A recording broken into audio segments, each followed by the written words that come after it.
मणिपुर में सेना के जवानों पर उग्रवादी हमले के खिलाफ देश भर में गुस्सा है। इस हमले में असम राइफल्स के कमांडिंग अफसर मेजर बिप्लब त्रिपाठी समेत 5 जवानों की हत्या कर दी गई। यही नहीं, उग्रवादियों ने मेजर बिप्लब के साथ मौजूद उनकी पत्नी और मासूम बेटे को भी गोलियों से छलनी कर दिया। देखिए आज की सबसे बड़ी खबर।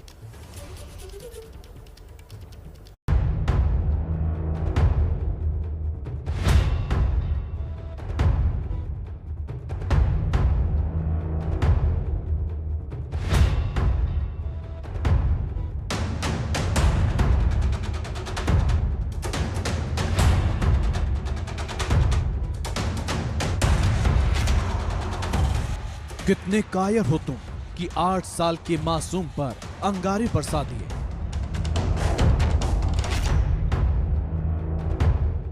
कितने डरपोक हो तुम कि निहत्थी अनुजा को गोलियों से छलनी कर दिया।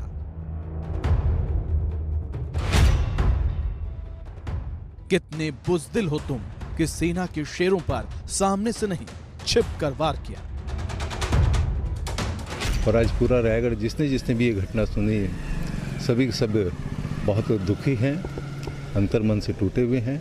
इतना होनहार बेटा चला गया।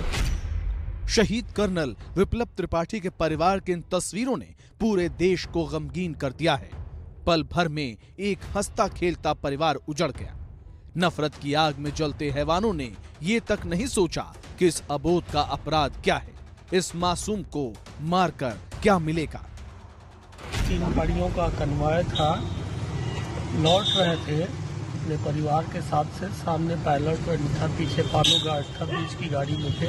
सामने की गाड़ी आईडी ब्लास्ट से उड़ी, दूसरे पे आरपीजी से फायर हुआ। उसके बाद इन्होंने जमीन में पकड़ के मुकाबला किए, इसमें 4 और जवान और पूरा शहीद हो गए। मेजर विप्लब त्रिपाठी, उनकी पत्नी अनुजा त्रिपाठी और 8 साल के बेटे आशीष ने मौके पर ही दम तोड़ दिया।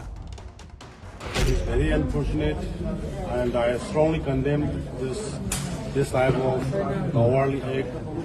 Mass combing operation along with the paramilitary forces and the police commandos has started in the area to nab the culprit and justice will be delivered. We'll definitely put them.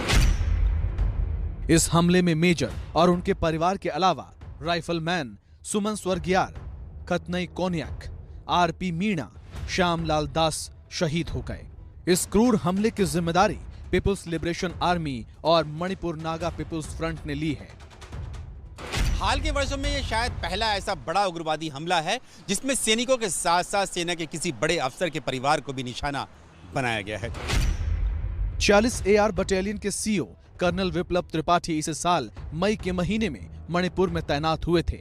इससे पहले वो 2 साल तक मिजोरम में अपने बटालियन के साथ तैनात थे। मिजोरम में स्थानीय युवाओं को मुख्य धारा में शामिल करने के लिए कई कार्यक्रम किए थे, जिसके लिए मिजोरम के गवर्नर ने उन्हें सम्मानित किया था।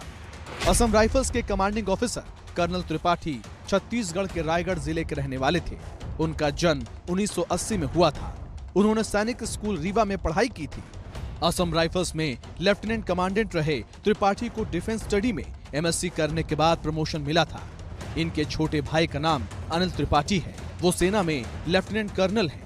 उनके दादा डॉक्टर किशोरी मोहन त्रिपाठी स्वतंत्रता संग्राम सेनानी थे। अब परिवार पर गमों का आसमान टूट पड़ा है। तो हमारे दीदी और जीजा जी तो अभी बात करने की स्थिति में नहीं है। छोटा भांजा लाइन अप करने के लिए उनके पार्थिव शरीर को झारसुगड़ा एयरपोर्ट गया था, तो आर्मी यूनिट से उसकी बात हुई तो उन्होंने उसको वापस लौटा दिया। हम कलकत्ता तक ला रहे हैं और कलकत्ता से आगे का लाइन अप हो गया है। 3 कॉफिन लाना है। हम इम्फाल से कलकत्ता के अरेंज कर रहे हैं, वहाँ से रायपुर से आर्मी के हेलीकॉप्टर से रायगढ़ में जिंदल के एयरपोर्ट में उतरेंगे।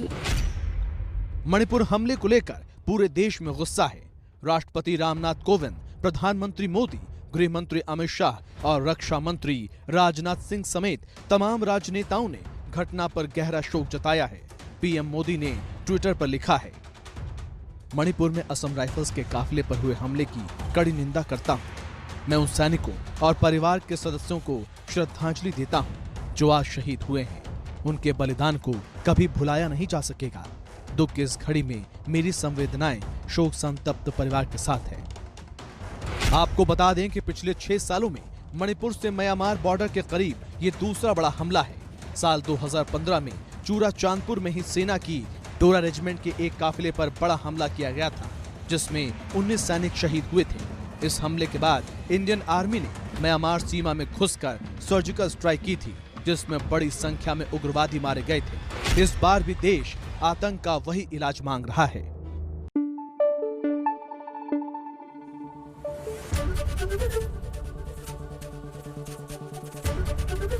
एबीपी न्यूज आपको रखे आगे।